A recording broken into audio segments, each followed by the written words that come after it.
1545, el Concilio de Trento.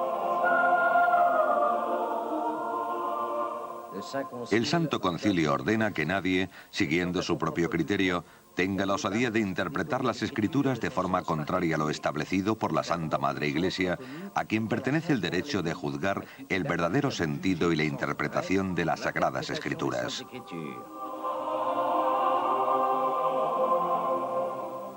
A través de este concilio, la Iglesia intenta reafirmar su poder y su papel de garante de la creencia cristiana en peligro tras 25 años de disputa. Es la única con poder para interpretar las Sagradas Escrituras.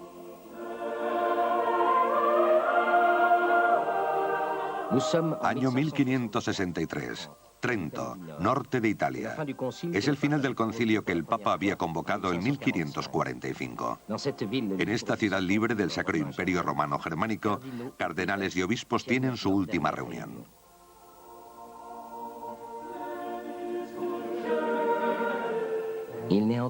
Nunca ha salido ni saldrá nada bueno del pontificado y ni de sus leyes. ¿Me oyes, Papa? Tú que eres el muy santo Padre, pero también el gran pecador.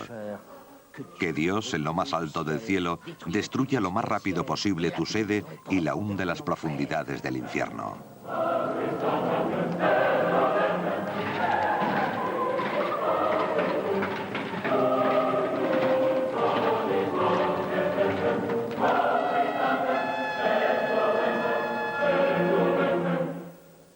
Esta voz, que se levanta por primera vez en 1517, es la de Martín Lutero. La Iglesia creyó que callaría a este monje alemán excomulgándolo.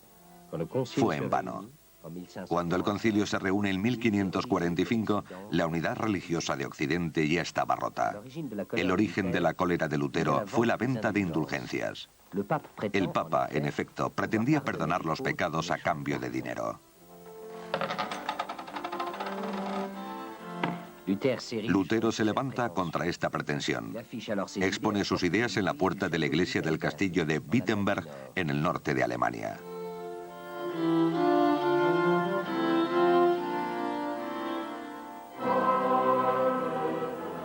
Para Lutero, solo Cristo podía permitir el acceso al reino de Dios.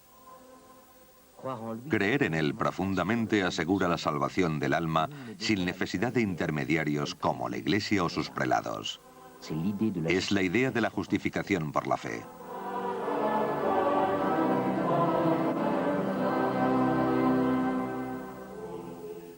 Se abandona el culto a los muertos, a los santos y a la Virgen. Únicamente se conservan dos sacramentos, el bautismo y la comunión.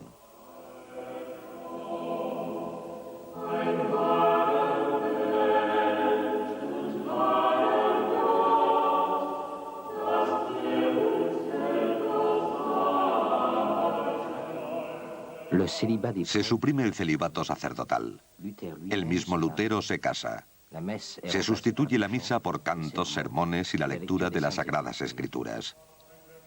Lutero traduce la Biblia al alemán para que llegue a un mayor número de personas.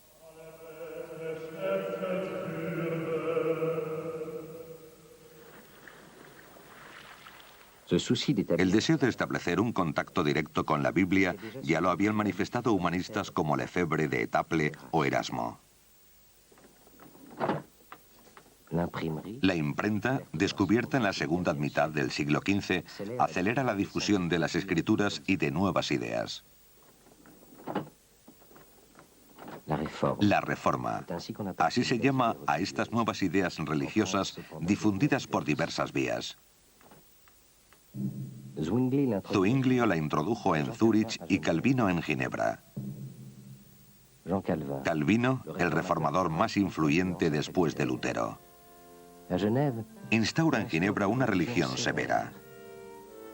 Toda la sociedad está puesta bajo la vigilancia de la Iglesia. Para él, la salvación es el resultado de una elección de Dios en la que el hombre no tiene parte. Es la justificación de la gracia o la predestinación.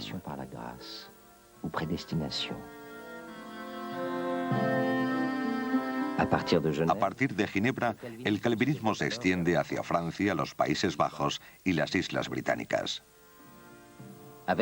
Con Enrique VIII surge una nueva corriente reformista ya extendida en 1534. El Papa rechaza la anulación de su matrimonio. Enrique VIII se proclama jefe de la Iglesia de su reino. Nace el anglicanismo. Dinamarca, Suecia y Noruega se dejan influir por el luteranismo que parte de Wittenberg. En Alemania es la época del Sacro Imperio Romano Germánico, constituido por un mosaico de estados. Cada uno está dirigido por un príncipe. Federico de Sajonia es uno de ellos.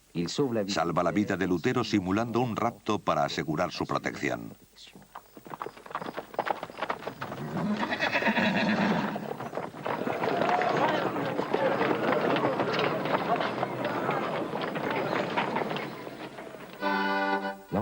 El conjunto del Sacro Imperio Romano Germánico está dirigido por un emperador.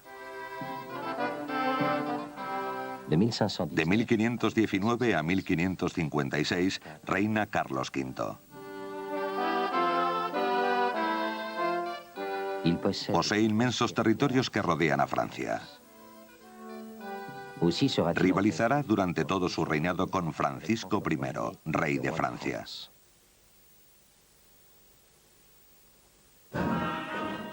Carlos V debe enfrentarse a la ofensiva otomana, por la que no tiene tiempo de ocuparse de los asuntos alemanes. Federico de Sajonia y los príncipes alemanes, sensibles a las nuevas ideas religiosas, aprovechan para reafirmarse frente al emperador y para apoderarse de los bienes de la Iglesia.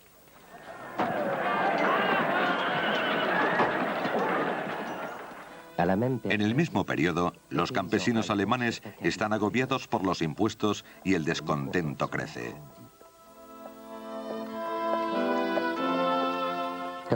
Tomás Münzer es un predicador que difunde entre ellos las nuevas ideas religiosas que se hacen eco de las miserias. Las guerras campesinas arrasarán al oeste y al sur de Alemania desde 1524 a 1526. Los incendios de castillos y conventos preocupan a Lutero, que se decanta por los que defienden el orden. Los príncipes alemanes reprimen las revueltas. Continúan entonces el enfrentamiento con Carlos V y en 1531 se reagrupan en la Liga de Esmalcalda. Rápidamente estalla la guerra con el emperador.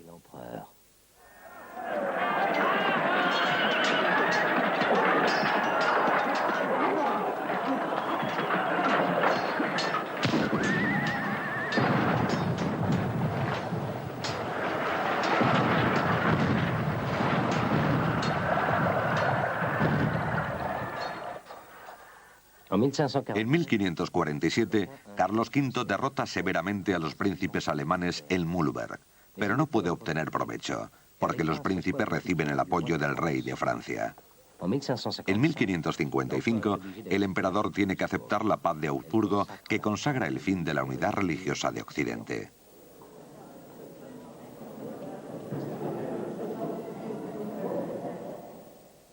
Con el Concilio de Trento, el Papa intenta retomar la iniciativa.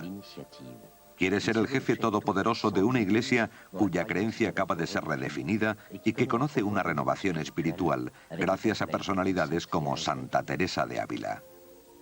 A menudo me parecía sentir la presencia de Dios de tal manera que me resultaba imposible dudar que Él estuviera en mí o que yo estuviera en Él.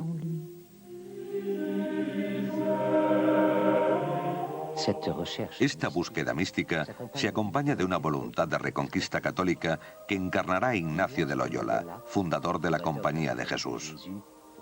Soldados de la fe, los jesuitas se ponen al servicio del Papa. Defienden y desarrollan el catolicismo en Europa. Lo extienden a Asia y América, nuevo mundo descubierto 50 años antes por Cristóbal Colón.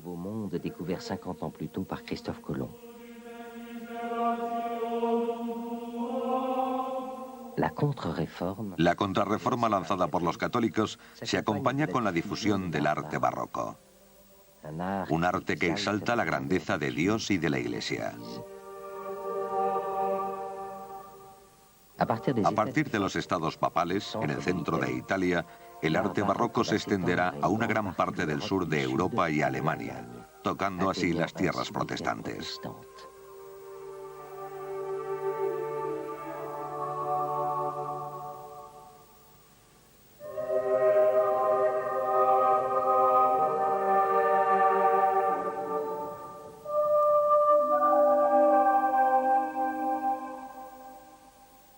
Rechacemos esas palabras diabólicas, nombres de partidos, facciones y sediciones.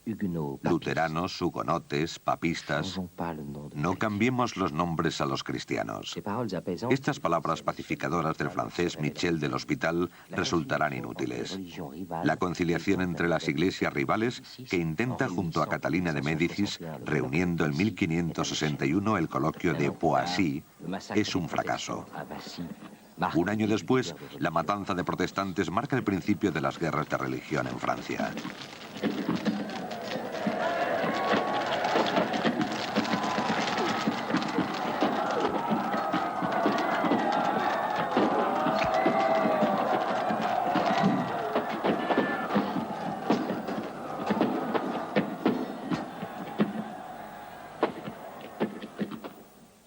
En 1598, el nuevo rey de Francia, Enrique IV, pone fin a las guerras de religión con el Edicto de Nantes, en el que se permite la libertad de culto a los protestantes. En ese mismo periodo, el norte de los Países Bajos se libera de la tutela de la España católica de Felipe II. Este debe renunciar a devolver a Inglaterra al catolicismo después del fracaso de la Armada Invencible en 1588.